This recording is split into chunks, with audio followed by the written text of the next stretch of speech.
วัสดีครับในมหาไม้แห้งทั้งฟืนไม้แห้งในป่าแถวนี้ธรรมชาติ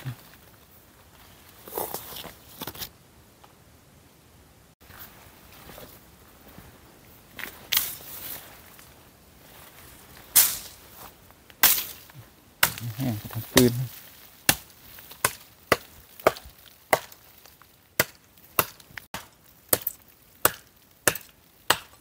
ไม้แห้งเหมาะกับการทำฟืนมาก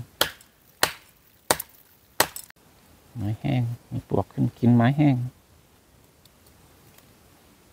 ตัวปลว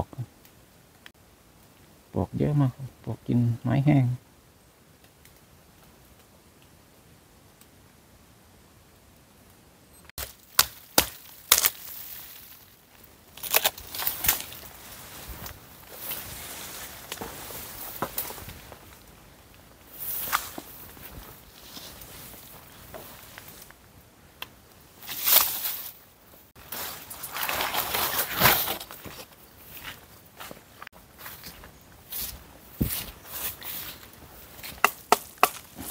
ไม้แห้งกับฟืน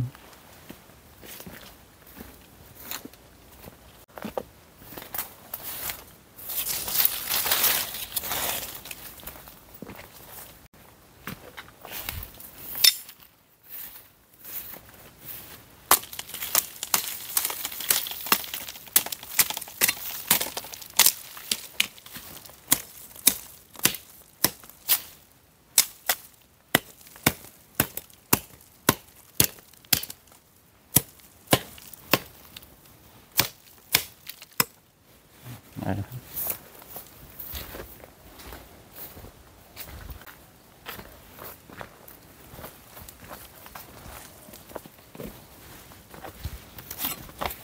เราหาไม้ในป่าแถบนี้ครับ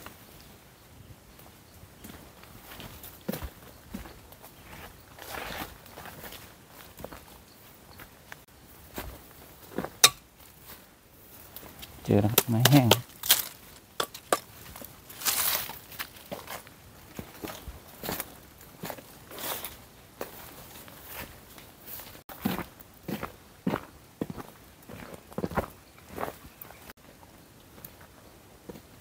ป่าแถวนี้มีไม้แห้งเยอะมาก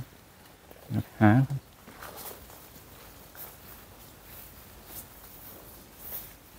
ตอนนี้เข้าสู่ฤดูหนาวตอนเช้าหมอกเยอะมากหมอกตกเยอะมากตอนเช้า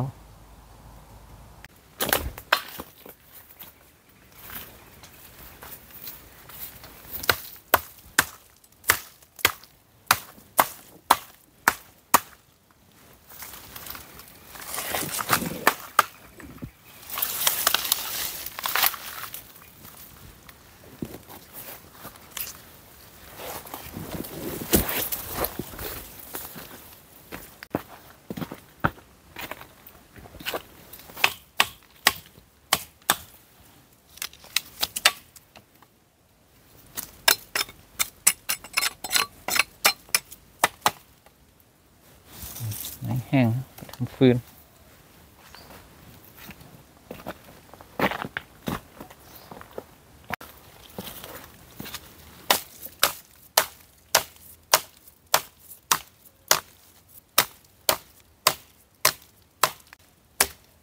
ไม้แห้งแข็งมากเหมาะกับการทำฟืน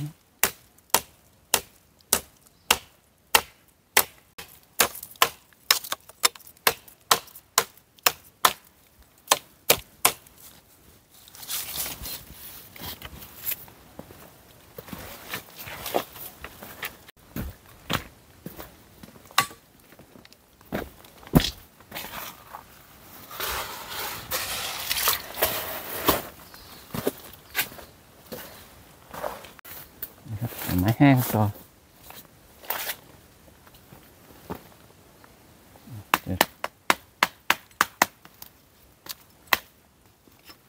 ทำฟืน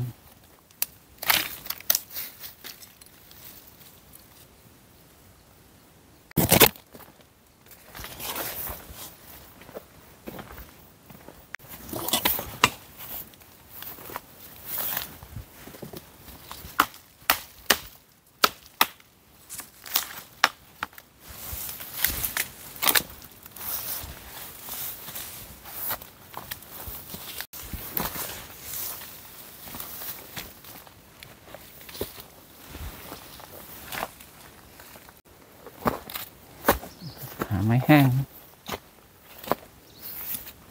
เดี๋ยว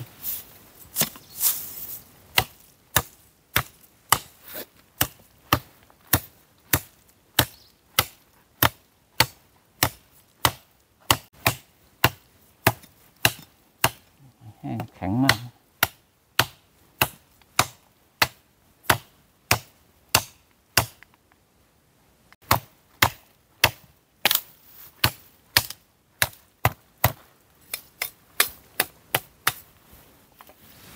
ได้ครับ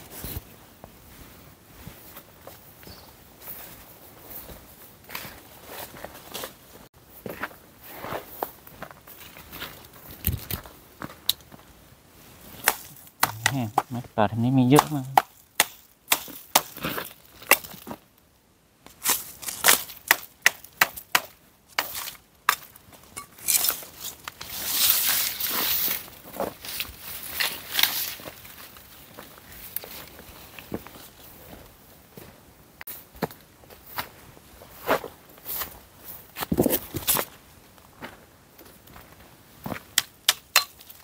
ไปทำฟืนได้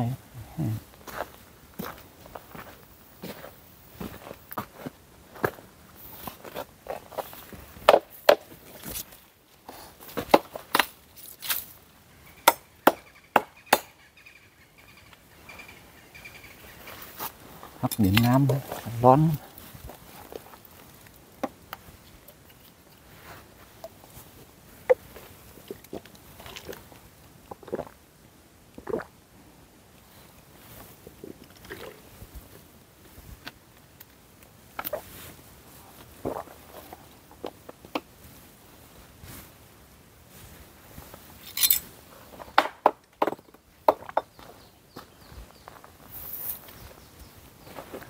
แห้งต่อ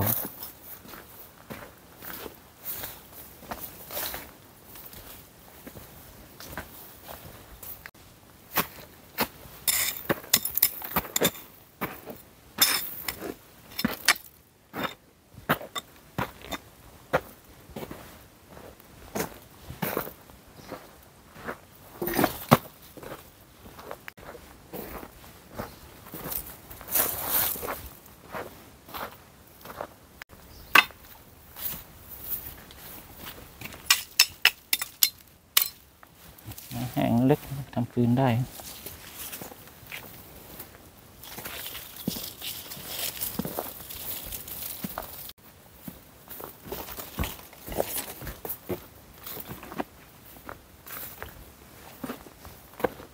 เดี๋ยวไม้แห้ง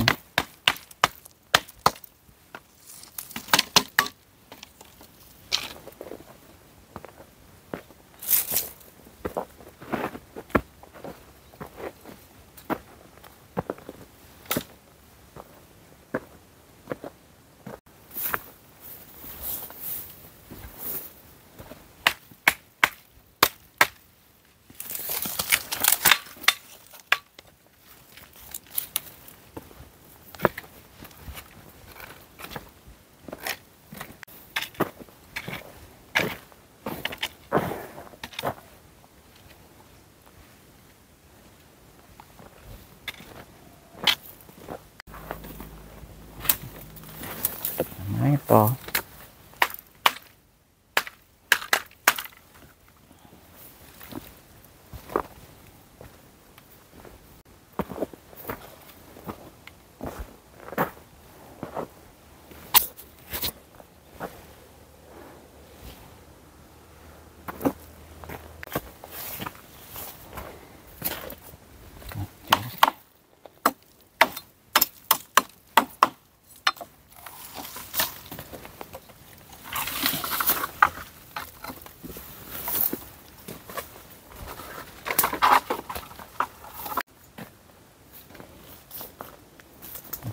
โครงนกหัวขวานโครงนกหัวขวานทำโพรงอยู่ตรงนี้โพรงนกหัวขวาน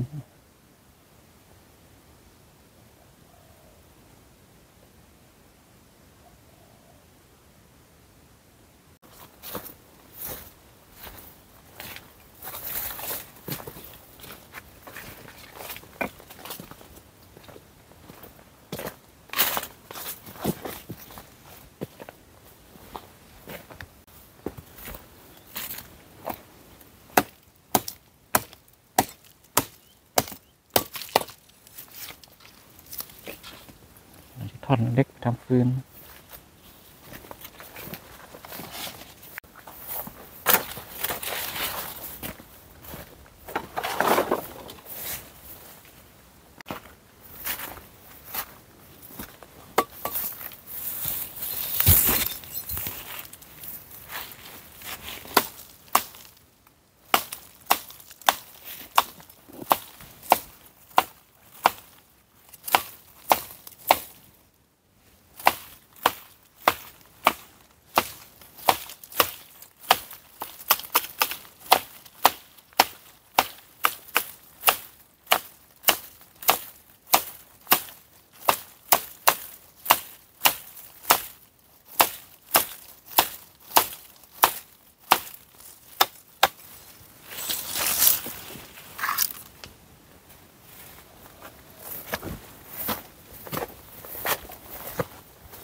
ไม่แห้งทำฟืนต่อ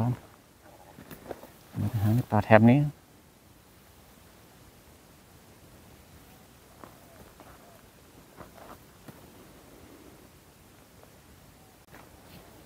ชมตรงนี้มีรังนกทำรังตรงต้นไม้รังนก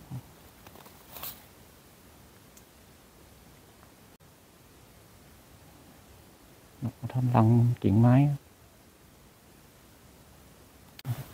นกมาทำรังตรงนี้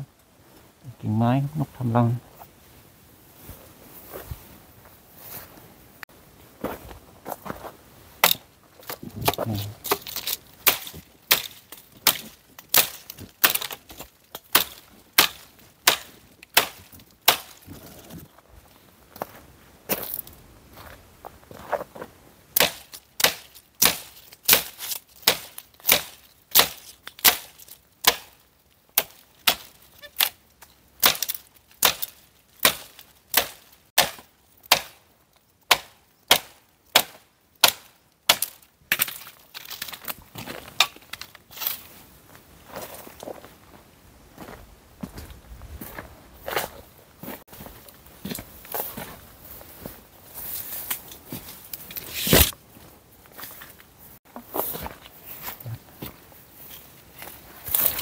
เจอแห้ง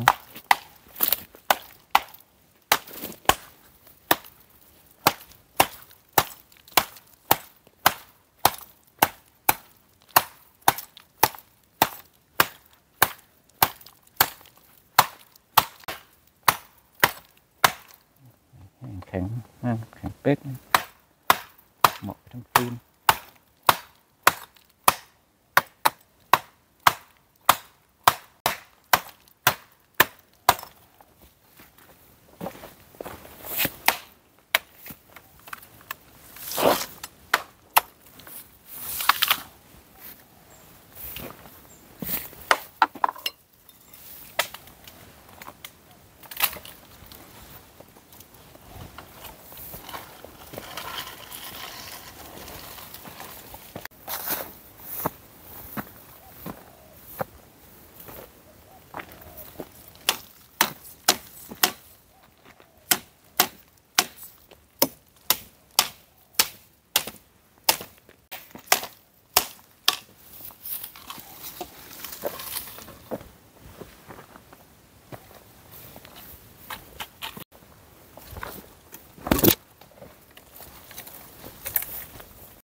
ตักแตนป่า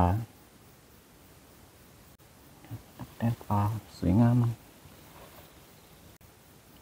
ตักแตนอยู่ในป่า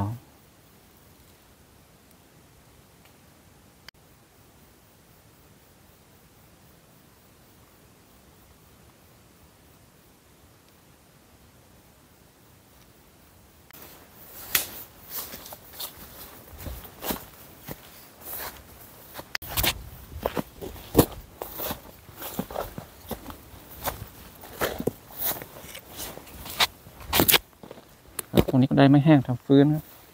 เดี๋ยวไปกลับบ้านครับขอบทุกท่านที่มารับชมติดตามกดไลค์กดแชร์ให้กำลังใจนะครับเดี๋ยวกลับบ้านก็ได้ไม่แห้งทำฟื้นครั